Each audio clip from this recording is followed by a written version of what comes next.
Hello and welcome to the geopolitics UPSC. Recently NATO को लेकर के एक बहुत बड़ी डेवलपमेंट हुई है। नाटो जापान में अपना एक ऑफिस खोलने जा रहा है और चाइनीज मीडिया इस पर बहुत सारे आर्टिकल्स पब्लिश कर रही है और ये चाइना के लिए एक बहुत बड़ा खतरा है। ये उसके लिए एक बुरे स्वप्न के सच होने जैसा है। यहाँ पर आप निक्की एशिया का एक आर्टिकल देख सकते हैं, NATO to open Japan office deepening Indo Pacific engagement. यहाँ पर मैं आपको बताता चलूँ कि नाटो की हर साल मीटिंग होती है और इस साल की मीटिंग 11 और 12 जुलाई को लिथुआनिया में की जा रही है और वहीं से ये न्यूज निकल कर आ रही है कि जापान में नाटो अपना पहला ऑफिस खोलने जा रहा है, क्योंकि जापान एक नॉन नेटो मेंबर है और इसलिए ये बहुत इंपॉर्टेंट हो जाता है कि नाटो अब धीरे धीरे विस्तार कर रहा है और अपने इंगेजमेंट को इंडो पैसिफिक रीजन में भी बढ़ा रहा है। तो डिस्कस करेंगे इस टॉपिक को इस वीडियो में डिटेल से, लेकिन आगे बढ़ने से पहले आप सभी के लिए एक प्रश्न है और प्रश्न यह है कि आपको बताना है कि कनाडा मेंस ओपन 2023 की ट्रॉफी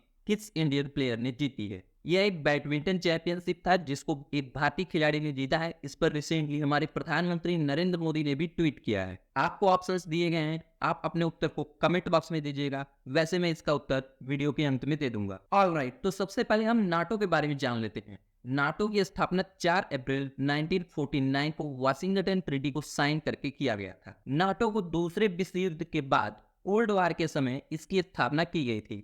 इसका मेन मोटिव ये था कि सोवियत यूनियन के इन्फ्लुएंस से वेस्टर्न पावर्स की रक्षा करना। और जब नाटो बना था तो उस समय इसमें बस कुछ ही देश थे, जैसे कि Belgium, Canada, United states, France, Italy, United kingdom. तो ये कुछ 10-12 देश थे, इनको मिलाकर ही नाटो बना था। लेकिन धीरे धीरे समय बीतने के साथ नाटो विस्तार करता गया और इस समय नाटो में लगभग 31 यानी 31 मेंबर हैं। और हाल ही में ये भी खबर आई है कि स्वीडन को भी नाटो की मेंबरशिप मिलने जा रही है, यानी 32वां मेंबर नाटो का स्वीडन बनने जा रहा है। यानी नाटो धीरे धीरे विस्तार कर रहा है। जबकि एक समय पे ऐसा लग रहा था कि 1991 में यूएसएसआर के 15 देशों में टूटने के बाद ऐसा लग रहा था कि नाटो का कोई काम नहीं रह गया है और नाटो एक डेड ग्रुप हो चुका है।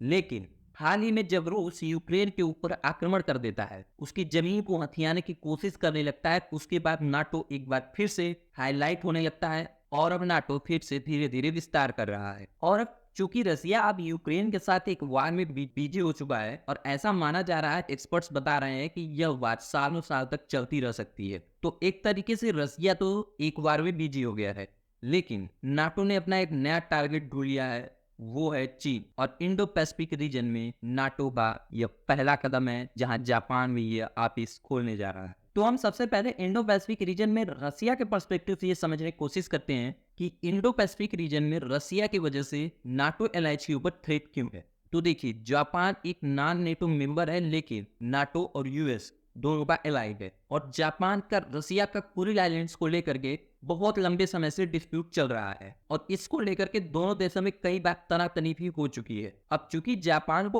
अमेरिका का छत्र छाया हासिल है, रक्षा कवच हासिल है, इसलिए अमेरिका के इन्वॉल्व होने से यहाँ पे नाटो ऑटोमेटिक इन्वॉल्व हो जाता है। अब आप देखिए, ये वो आइलैंड्स हैं जो रेड लाइन के बीच में दिखाए जा रहे हैं। ये 4 आइलैंड्स हैं जिनको लेकर के जापान और रसिया के बीच विवाद चल रहा है। ये रसिया के द्वारा एडमिनिस्ट्रेट किए जाते हैं, लेकिन जापान इसको अपना होने का दावा करता है और रसिया अलग से अपना होने का दावा करता है। इस मैप में आप अच्छे से समझ सकते हैं ये विवाद कहाँ है। तो ये तो हुई रसिया की बात, लेकिन चीन इसमें कैसे आता है? नाटो के लिए एशिया इतना इंपॉर्टेंट क्यों है? बीजिंग की तरफ से जो सिस्टमेटिक चैलेंज नाटो एलाइंस को मिल रहे हैं, उसका सामना करने के लिए नाटो क्या कदम उठा रहा है? तो पहले आप समझिए, इंडो पैसिफिक रीजन में चाइना एक बहुत बड़ा ताकतवर देश है।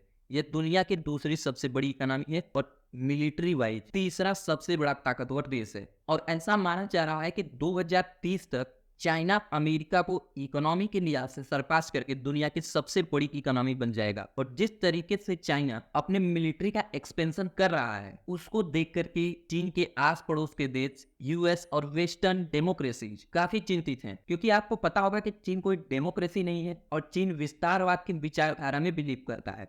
और यही कारण है कि चीन किसी इंटरनेशनल कानून को नहीं मानता है, चाहे आप साउथ चाइना सी को ले लीजिए या भारत के साथ उसके मिलिट्री स्टैंड अप को ले लीजिए। हर जगह चीन अपनी मनमानी करता है और अपने पड़ोसी देशों को बुली करता है। तो एक तो ये बात है नाटो के इंडो पैसिफिक रीजन में एक्टिवेट होने का।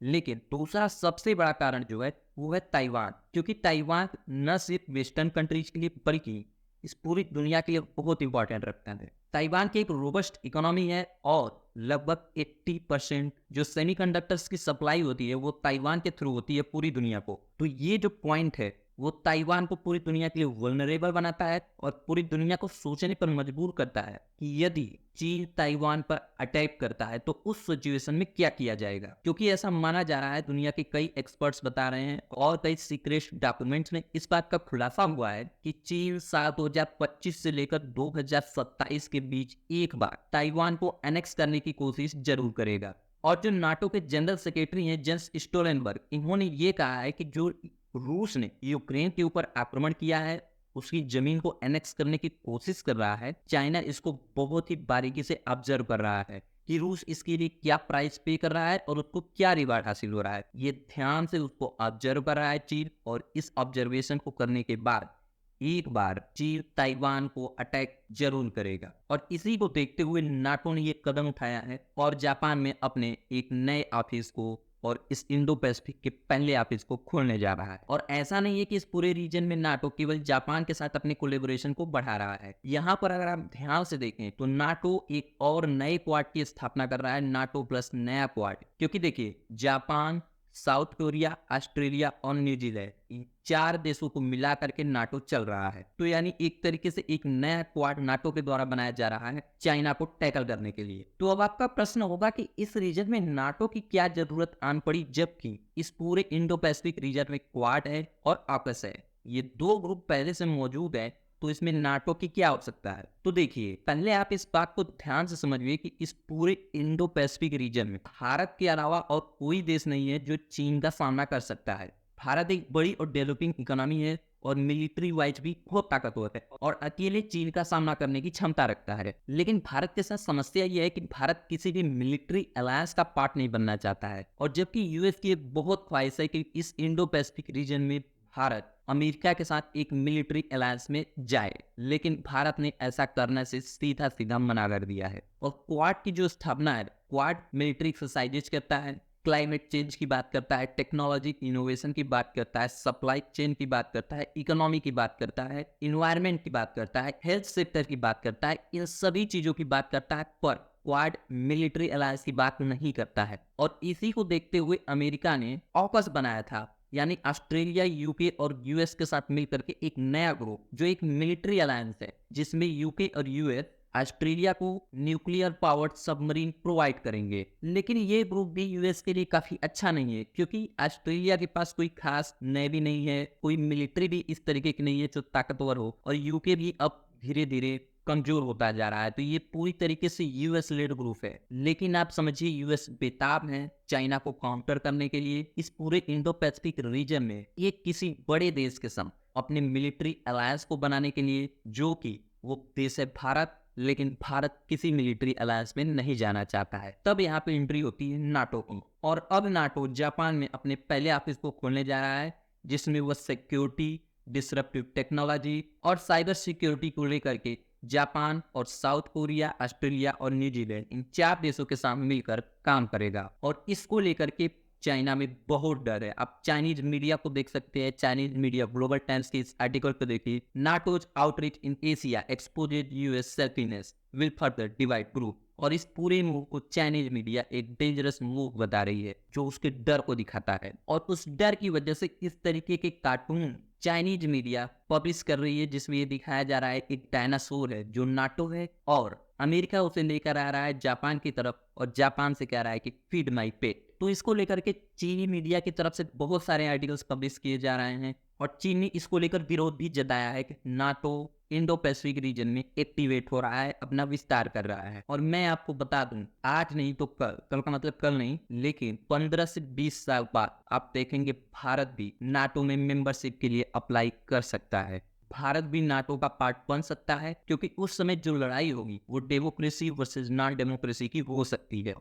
भविष्य की ये लड़ाई भारत को भी इस बड़े ग्रुप में, इस बड़े मिलिट्री अलायंस में खींच सकती है, क्योंकि तब रूस और चीन एक खेमे में होंगे, जो कि नॉन डेमोक्रेसीज कंट्रीज के साथ होंगे, और डेमोक्रेसीज कंट्रीज एक साथ एक ग्रुप में मिलकर लड़ रही होंगी। तो ये थी आज की वीडियो। इस टॉपिक पर यदि कोई भी अपडेट आती है तो मैं इस पर एक अलग से वीडियो लेकर आऊंगा। तो अब हम आते हैं अपने प्रश्न के ऊपर। तो प्रश्न ये था कि Canada men's open badminton 2023 trophy किस भारतीय प्लेयर ने जीती है? तो इसका सही उत्तर है ऑप्शन सी, लक्ष्य सेन। तो लक्ष्य सेन ये खिलाड़ी हैं जिन्होंने इस बैडमिंटन ट्रॉफी को जीती है। तो इस तरीके के क्वेश्चन एग्जाम में काफी बार पूछे जाते हैं, तो आपको इसको याद रहना चाहिए। तो ये थी आज की वीडियो। इस वीडियो में इतना ही। मिलेंगे एक नई वीडियो में, तब तक के लिए नमस्कार।